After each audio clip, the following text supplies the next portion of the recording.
Hello and welcome. I'm your host, Claire Markwick, and this is Real Life Business.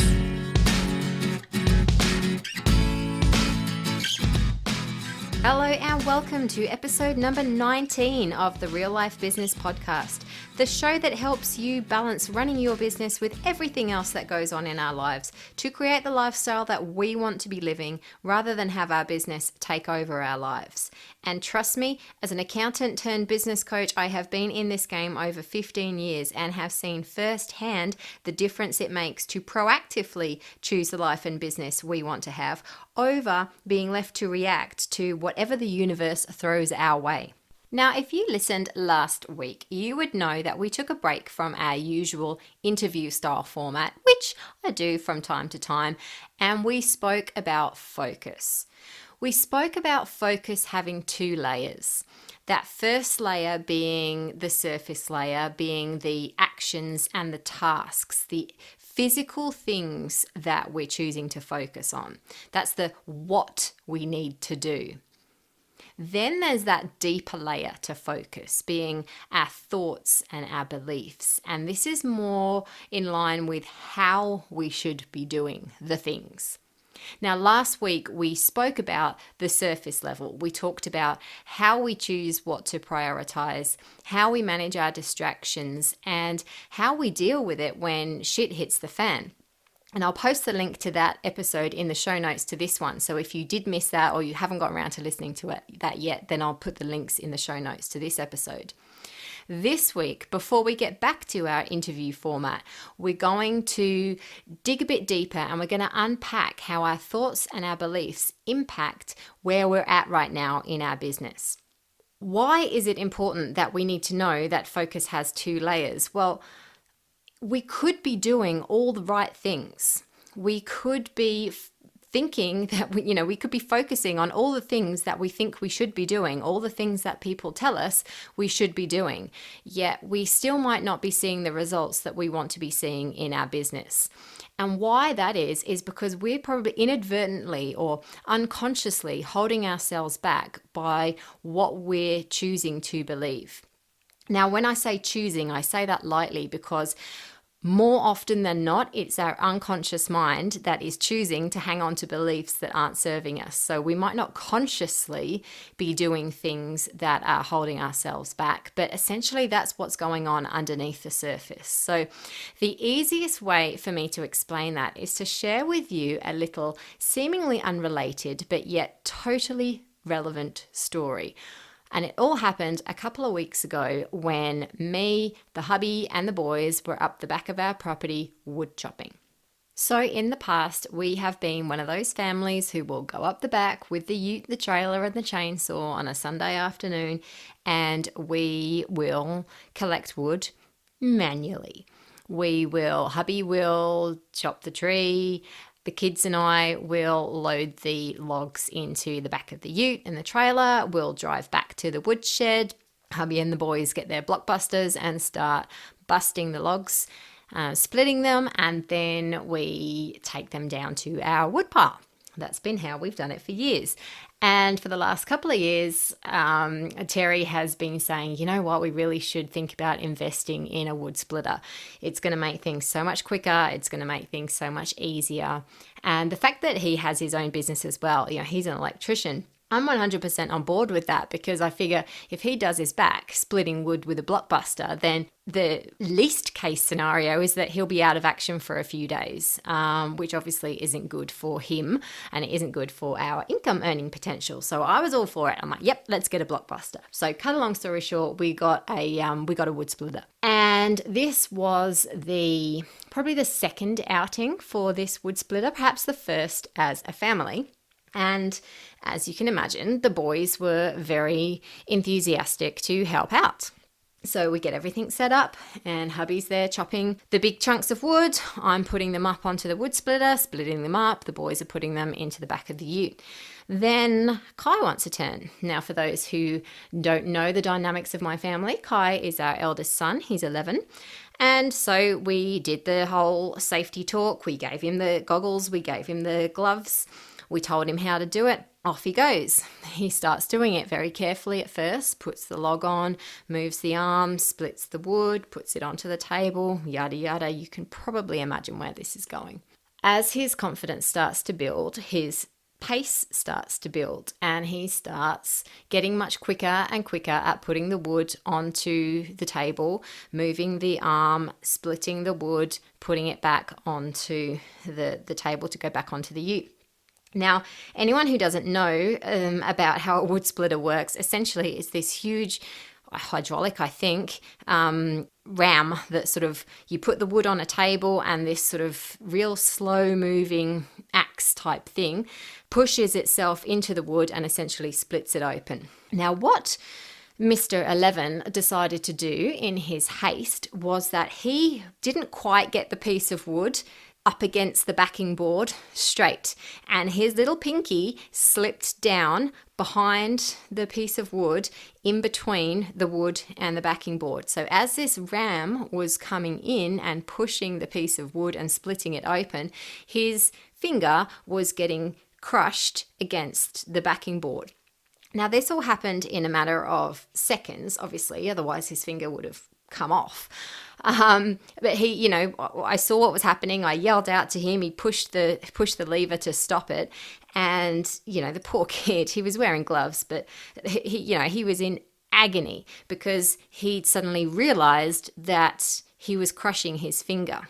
Now, as you can imagine, there was all sorts of pandemonium that followed as he ran around, grabbing his hand, waving it around, claiming it was broken, screaming, crying, yelling, swearing, cursing, all the things that we would do if we trapped our hands in the back of a hydraulic ram as well. So we have eventually calmed him down enough to sit him down and take his glove off. There's me secretly not wanting to take his glove off because I don't want to see the mess of his finger.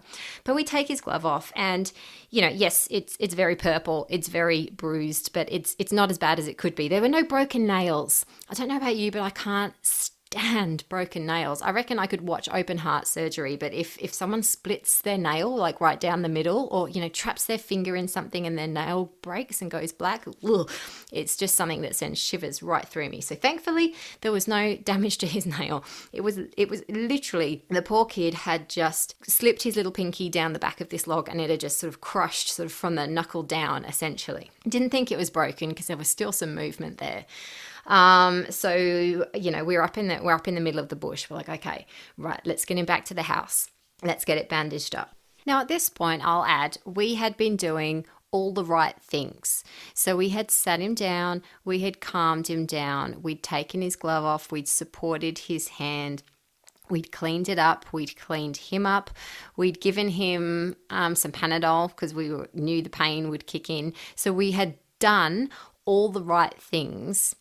I believe we had anyway. We'd done all the right things to help alleviate his pain. Yet he was still feeling pain because it was the crushed finger that he was focusing on. Obviously, think about it. There's a bit of shock there obviously as well, but he just crushed his hand in a wood splitter. So he was focused on his hand and how much it must be hurting. And therefore, even though we were doing all the right things to stop it from hurting, it was still hurting because that was what he was focusing on. Okay, so it's probably 10 minutes or so later now, trying to talk him into going back to the house. And he decides that he wants to walk back. He doesn't want to sit and bounce around in the car. He wants to walk back.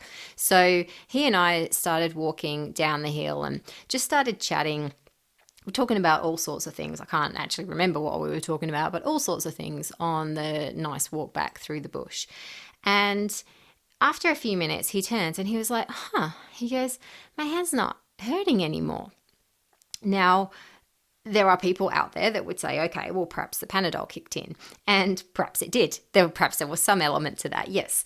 But he made the link. He was like, I wasn't looking at it. I wasn't focused on it. I wasn't thinking about it because we were talking about blah, blah, blah, or whatever we were talking about. And he goes, and it didn't hurt. And he goes, now, actually, I can feel it. Now it hurts because I'm talking about it again. And in that moment, he had made for himself the realization of why I believe our thoughts and our beliefs are so important in determining what we achieve or what we don't achieve. So when we're focusing in that moment, when he was focusing on his crushed finger and how much it hurt, even though we had taken all the correct actions and done all the right things and done everything we could to mitigate his pain, he was still feeling pain. Yet when he chose a different thought process, when he chose a different thing to focus on, the pain started to go away. And that's the really key lesson that I want to get across from this little bite-sized episode. Because that logic, that way of thinking can absolutely 100% determine our success or not in business. Another really quick story, another really quick example. Years ago, I had a client and she was brilliant at what she did, absolutely brilliant at what she did, yet was not getting the results that she wanted. She wasn't getting the clients that she knew she could serve.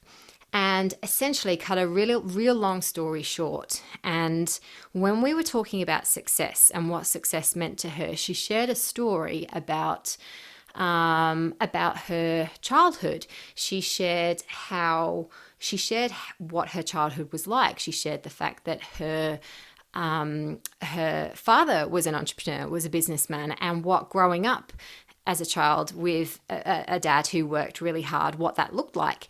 And essentially, the belief that she'd formed in her head was that having a successful business meant working essentially 24/7 and not seeing your kids. And so even though she wanted it so badly, she wanted this amazing business, doing the thing that she was passionate about and that she loved and that she could do so well, she was holding on to this unconscious belief of, if I have a successful business, I'm going to neglect my family. And so the work that we then did was shifting that belief. And if it didn't mean that, what did it mean instead? That's irrelevant to this conversation. What is relevant is the fact that we can hold ourselves back by what we choose to believe. So what do we do about it? If you're sitting here listening to this thinking, oh shit, maybe this is why I'm feeling like this, or maybe this is why I'm struggling so hard to make that decision, or maybe this is why I'm finding it so hard to branch out, or X, Y, Z, whatever it is. What do we need to do? We need to firstly dig deep and think really long and hard about what we are choosing to believe to be true. Once we've done that, we need to work out, well, what is actually true? What do I need to believe to be true instead? What do I believe now? So that's a sort of series of 4 questions. What am I choosing to believe is true right now? What is actually true? What do I need to believe to be true? And therefore, what do I believe now?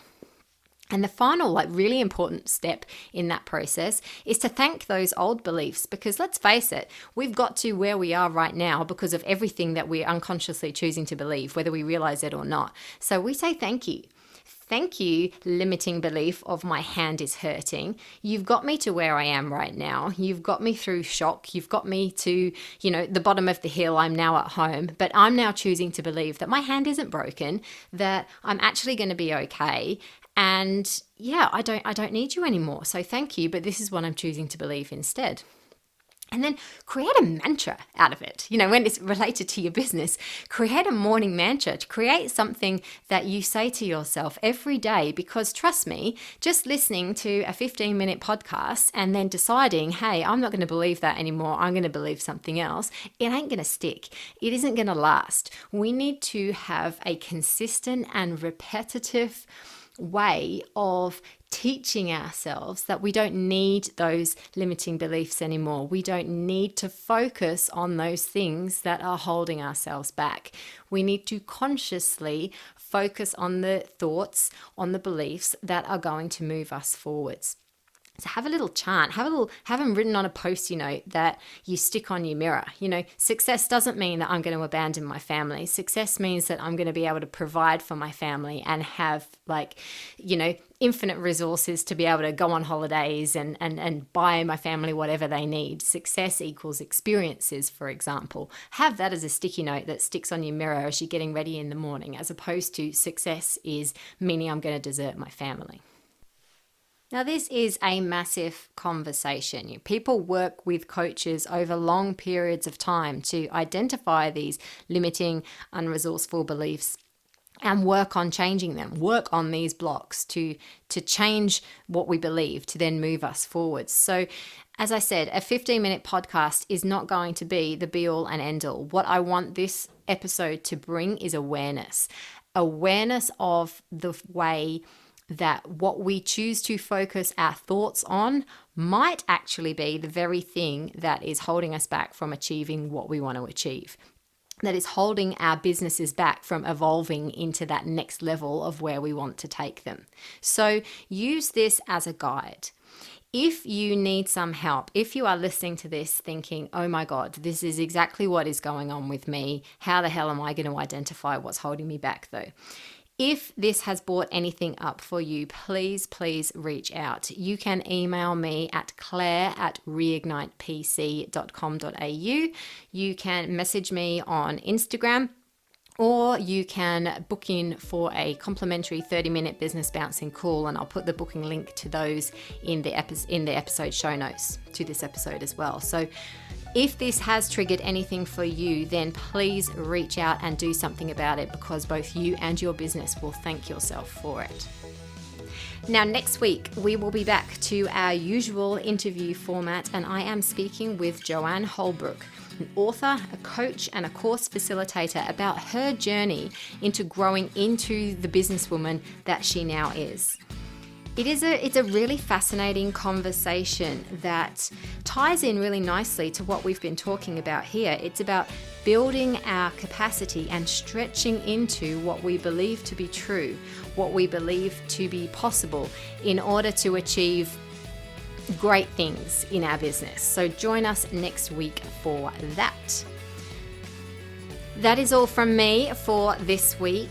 If you haven't already, please subscribe to the show on your podcast app of choice. And if you do listen on Apple or iTunes, I would be really grateful of a 5-star review, because that is really going to help build awareness and spread the word of real life business.